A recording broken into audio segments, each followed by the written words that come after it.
Friends, আমি সকালবেলায় একটা অদ্ভুত নিউজ দেখাতে এসেছি।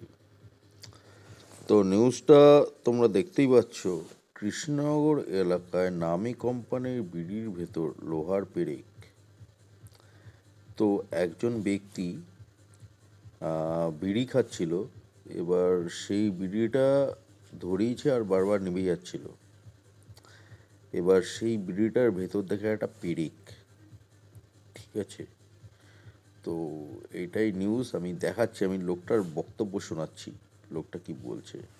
মানে যেই ব্যক্তি আর কি বিড়িটা ধরে বিড়ি খাচ্ছিল, সেই ব্যক্তির আমি বক্তব্য শোনাচ্ছি।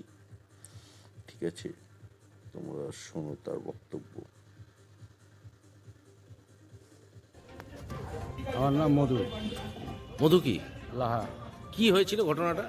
আমি একটা সঞ্জয় বিড়ি প্যাকেট থেকে একটা বিড়ি বার করে ধরিয়েছিলাম। আচ্ছা, ধরানোর পর সেই বিড়িটা খেতে খেতে নিভে যায়। তারপরে নেক্সট যখন ধরাতে যায় দেখি হাতে একটা কাঠি মতন বাঁধে। আমি ভেবেছি হয়তো একটা মশলার কাঠি। তারপরে দেখি পেরেক। আচ্ছা, এরম কি এর আগেও হয়েছে? না, এর আগে হয়নি, এই প্রথম দেখলাম। আচ্ছা, মানে এতে তো যদি মুখের ভেতরে চলে যেত তাহলে তো অঘটন ঘটতে পারতো। অঘটন তো নিশ্চয়ই ঘটতো। হসপিটাল দৌড় ধরতো আমাকে। আপনার নাম? আমার নাম মধু লাহা। সোমবার সন্ধ্যা সাইকেলে করে গিয়েছে 7টা নাগাদ। তো তোমরা দেখলে, এই হচ্ছে বিষয়।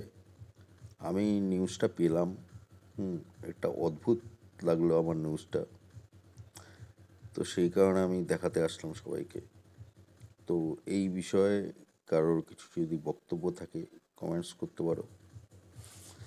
ঠিক আছে, আমার জাস্ট অদ্ভুত লাগলো এই নিউজটা, সেই কারণে আমি এই নিউজটা দেখাতে আসলাম। এটা হচ্ছে বিষয়। তো ঠিক আছে ফ্রেন্ডস, এখন আসছি। টাটা, জয় হিন্দ, জয় শ্রীরাম, ওম নমঃ শিবায়। পরে আবার আসছি। ঠিক আছে, টাটা।